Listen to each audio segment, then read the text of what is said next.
Hey everyone, welcome back to my channel.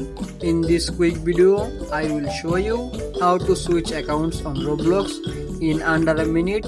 Let's go. First open the Roblox app.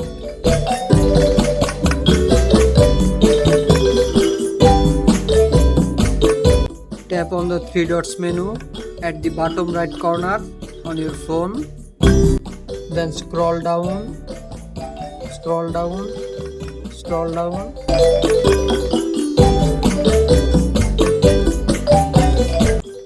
Then tap on switch accounts. Click on your another Roblox account. That's it. You are now logged into your other Roblox account and you can repeat this anytime if you want to switch back. If this video helped you, don't forget to like and subscribe.